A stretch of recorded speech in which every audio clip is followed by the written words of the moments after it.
En 1989, il y avait une famille qui traversait une période un peu difficile. Le fils de José Nildo et Rosislaine se comportait de manière insatisfaisante. Reginaldo n'avait aucune responsabilité et passait de nombreuses heures à ne rien faire. Sans rien faire de productif, il ne voulait que dormir. C'est alors que les parents ont pensé à adopter un chien errant pour leur fils. Ainsi, cela encouragerait le garçon à évoluer en tant que personne. Il n'a pas fallu longtemps avant qu'il ne trouve d'un petit chien caramel. Très vite, le chien a fait la fête et on voyait bien qu'il était très heureux de trouver une famille et donc un foyer. Présenté au garçon Réginald, le chien a commencé à le lécher et à sauter sur le garçon. Mais Réginald était très paresseux et oubliait de s'occuper du chien. Il oubliait de mettre des croquettes, ne changeait pas l'eau, ne ramassait pas les crottes. Il restait le même qu'avant, sauf qu'il avait maintenant un animal de compagnie à s'occuper. Ça finissait toujours avec ses parents qui faisaient son travail. Un jour, ses parents ont dû s'absenter pour s'occuper de sa grand-mère, qui était malade et hospitalisée. Ils lui ont laissé la responsabilité de la maison et de l'animal. Mais connaissant Reginaldo, ils imaginaient qu'il ne remplirait pas bien cette fonction de si grande responsabilité. Ils sont restés absents pendant une semaine et, à leur retour, ils ont eu une mauvaise surprise. Reginaldo dormait comme toujours dans sa chambre et il y avait une odeur horrible. Reginaldo a dit que ça devait être les ordures qu'il avait oublié de sortir. Quand les parents sont allés vérifier l'origine de l'odeur, vous pouvez déjà imaginer ce qui s'est passé. Le petit chien caramel avait été oublié. Sans eau ni nourriture, le petit chien n'a pas survécu. Les parents ont réprimandé Reginald. Comment a-t-il pu ne pas s'occuper de son propre chien? Comment a-t-il pu oublier quelque chose d'aussi important? La vie du chien a été fauchée par son incompétence. Ah, j'ai oublié. Je l'ai entendu aboyer plusieurs fois, mais j'ai pensé que c'était pour quelqu'un qui passait dans la rue ou pour les chats sur le toit. Depuis l'incident, dès que la nuit tombe, on peut voir errer dans les rues le fantôme d'un petit chien caramel cherchant inlassablement de l'eau et de la nourriture. Il cherche encore aujourd'hui un foyer et un maître qui l'aime et le traite avec le respect qu'il mérite.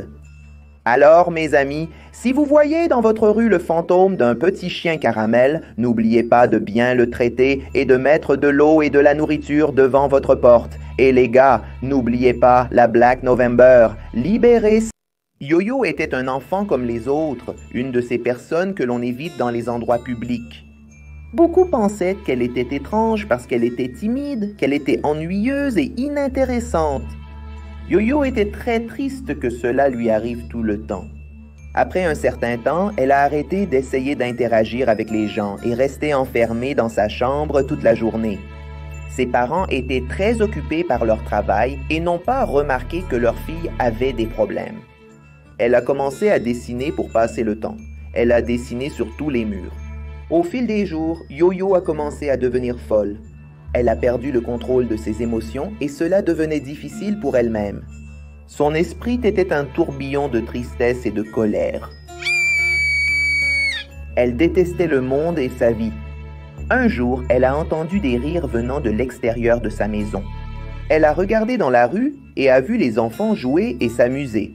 Comme dernière tentative d'interagir, elle a essayé d'y aller pour jouer aussi. Cependant, elle a été rejetée par le groupe. Je vais te dire un truc, tu es vraiment bizarre. On ne veut pas jouer avec toi, ma fille. On dirait que tu viens d'un enterrement. Regarde ta tête. Bizarre, bizarre, pars d'ici, folle. C'était la goutte d'eau pour Yo-Yo. Quelque chose a bugué dans sa tête. Elle était en colère, très en colère. Alors elle a commencé à dessiner le visage d'un ours jaune. Elle l'a utilisé comme masque facial. Et elle est sortie furieuse de chez elle, en criant comme un ours.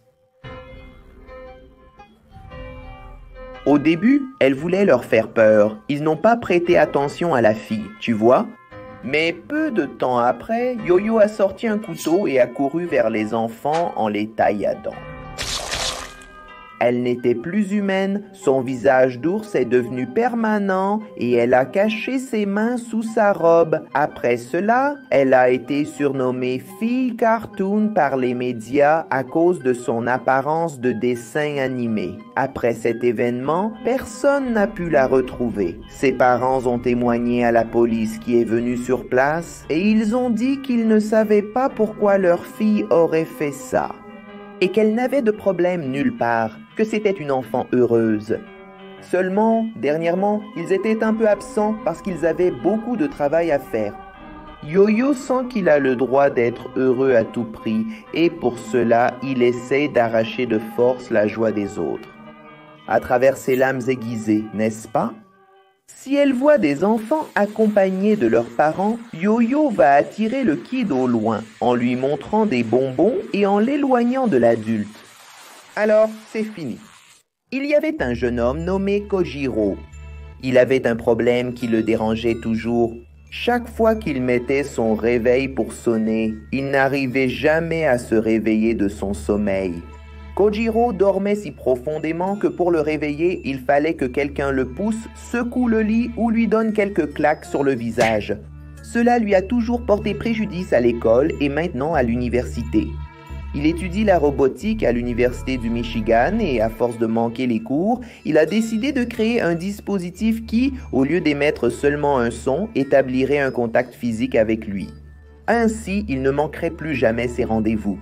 C'est alors que Kojiro a commencé son projet. Il a décidé de fabriquer un robot en forme de chat pour que, lorsqu'il programmerait l'heure du réveil, il reproduise un son de miaulement et lui donne quelques tapes sur la tête, le faisant se réveiller sans aucun problème. Le développement de son projet Alarm Cat a duré environ 2 mois. La phase de test a commencé et son invention fonctionnait parfaitement. À l'heure programmée, le chat émettait le son et abaissait son bras en direction de l'oreiller. Il est donc allé se coucher et a placé Alarm Cat à l'endroit prévu. Le lendemain, son invention l'a réveillé comme elle avait été conçue pour le faire. Kojiro ne manquerait plus aucun rendez-vous à partir de ce jour-là. Il était fier de sa création, jusqu'au jour où il décida de faire une mise à niveau du chat.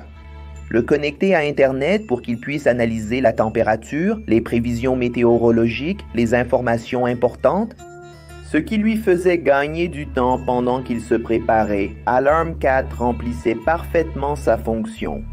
Et d'autres améliorations ont été apportées.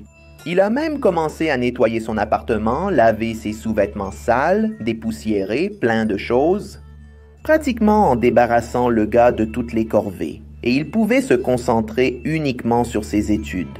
Jusqu'au jour où, à 6h30 du matin, quand il était l'heure de se réveiller, Alarm Cat ne s'est pas réveillé. Kojiro, plus tard, furieux d'avoir manqué son rendez-vous, est allé voir ce qui s'était passé. Et soudain, il entend « Je ne vais plus te réveiller.